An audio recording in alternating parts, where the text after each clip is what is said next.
dalawa, 13, 14, 15, 16. Ilang ka kaya? 1, 2, 3, 4, 5, 6, 7, 8, 9, 10, 11, 12, 13. 13! Paano ba yan mga ka-PG? Alam niyo na kung sino nanalo. Sabi sa'yo, ako mananalo.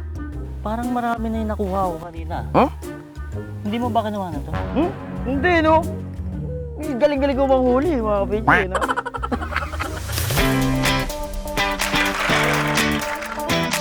Una ay kailangan munang hugasan ng mabuti ang mga bayuko. Pagkatapos ay inihanda na namin ang pagpapakuluan nito. Importante na pakuluan ang mga bayuko para madali siyang tanggalin sa shell at mawala na din ang lansa.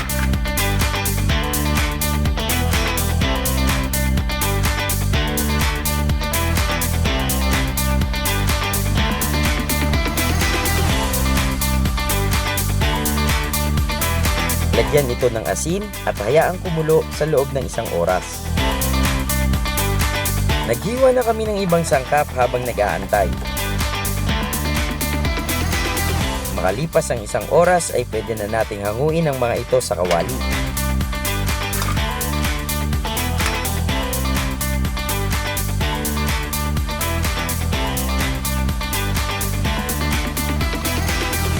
Ayan mga ka-PG tapos na natin pakuluan tong bayuko. So tuturuan ako ni Kuya Jeff kung paano magtanggal nung laman without breaking the shell. English yun mga ka-PG Kuya Jeff, paano ba natin tatanggalin to ng hindi nababasag yung shell? Sa pamamagitan ng tinidor.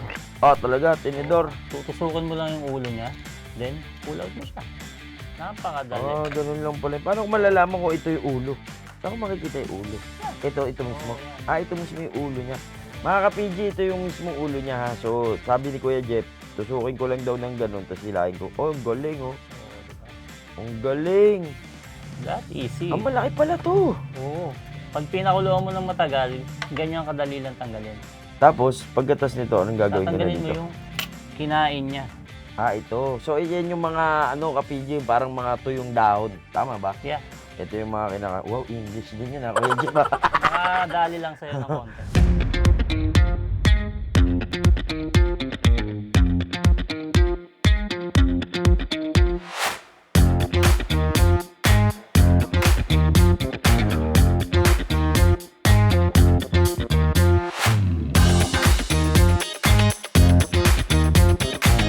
Lagyan ng asin at pigaing mabuti.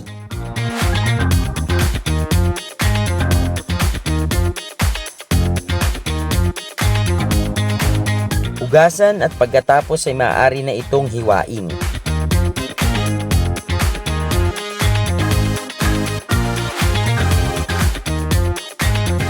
ka-PG, ready na tayo magluto ng sisig bayuko at syempre ang adobong bayuko.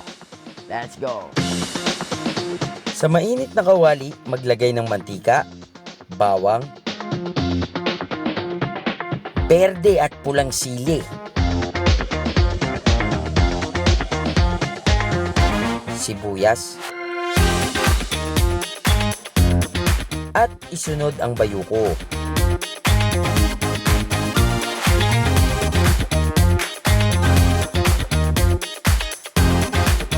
Maglagay ng paminta,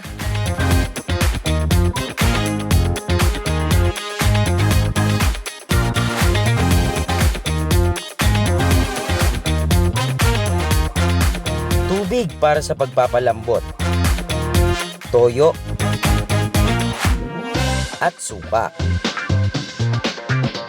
Hayaan lang natin itong kumulo.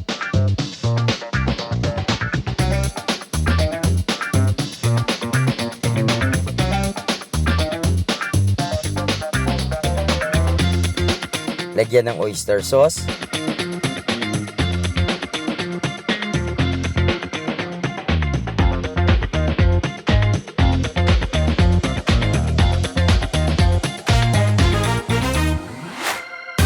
haluing mabuti hanggang sa halos matuyo ang sauce nito.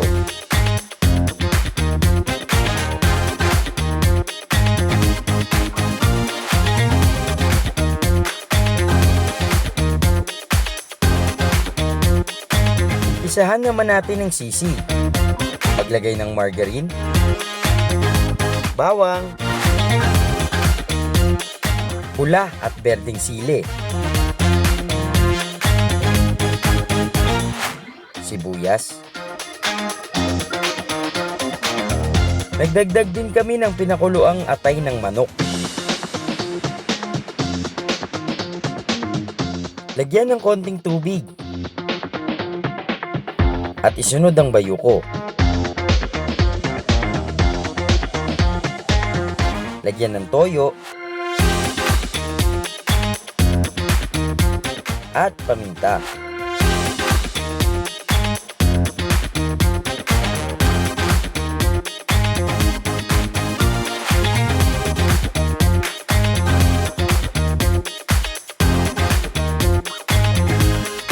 Lagyan na rin natin ng oyster sauce at haluing mabuti hanggang sa matuyo ang sauce nito.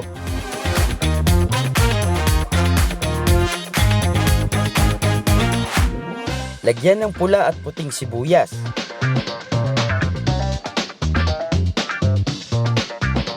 Haluing mabuti at pagkatapos ay pwede na nating itong ilipat sa sizzling plate.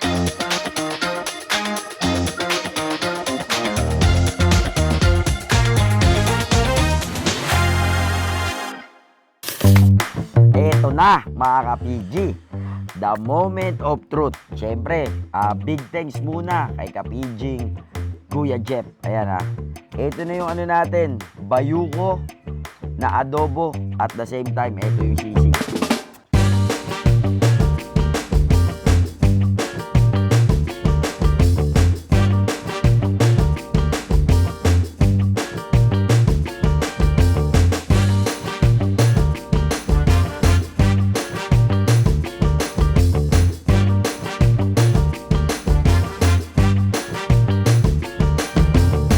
Ako na natin husgahan, syempre yung sisig. Ito yung mga favorite ko, yung sa mga pulutan, ito yung hinahalo yung itlog. Diyos ko po, ito. Grabe. Mga ka-PG, Bicolano ako kaya ito, sobrang dami ng sili. All goods to Ito, yung merong sisig, tapos sili, tapos kalamansi. Alright. Ayan. Okay, so ating husgahan. Una yung sisig Parang Yung marami sili. ang sarap Tingnan nyo naman. First bite. Ayan na. Uy!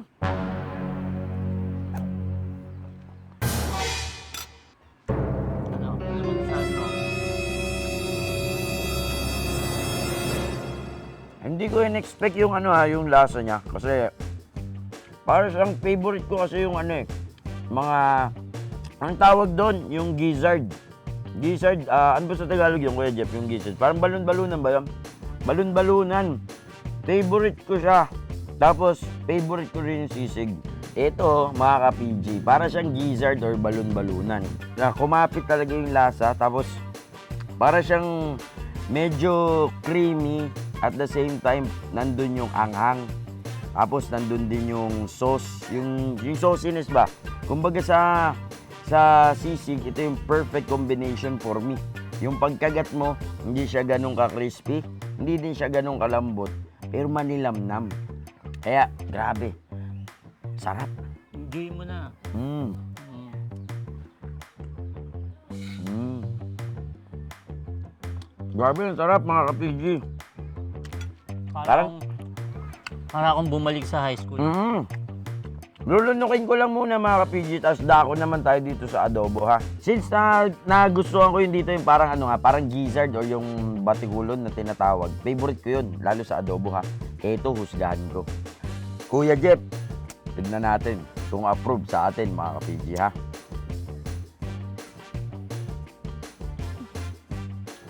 Pilipino ka pag Uy! nakatikim ka niya.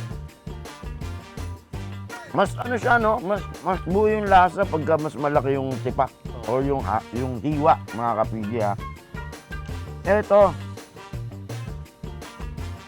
Ang nagustuhan ko naman dito, hindi lang siyang ordinaryong hindi lang siyang ordinaryong tawag dito parang gizzard or balon-balunan. Meron siyang parang, alam mo yun, yung mushroom na taste. Pero, adobong bayuko, mga ka-PG. Sarap. Kain, mga ka-PG. Grabe, ang sarap ng sili, pero pawis na pawis ako, mga ka-PG. Gusto mo yan eh. Sabi mo, dami akong sili. Oh. Ang sarap. Again, maraming salamat sa napakasarap na luto ng bayuko at sisig adobo. Solid, certified, approved sa lahat ng mga hala-hala ka-PG natin dyan. Kain tayo! Let's go!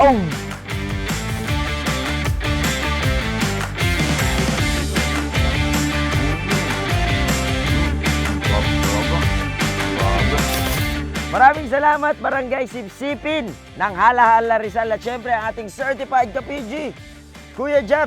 Maraming salamat sa ating sisig at syempre sa adobo na napaka-solid. Naku po. At syempre, maraming salamat sa ating mga viewers na walang sawang sumusuporta sa ating mga episode. Don't forget to like, share, and subscribe sa ating Facebook at syempre sa ating YouTube.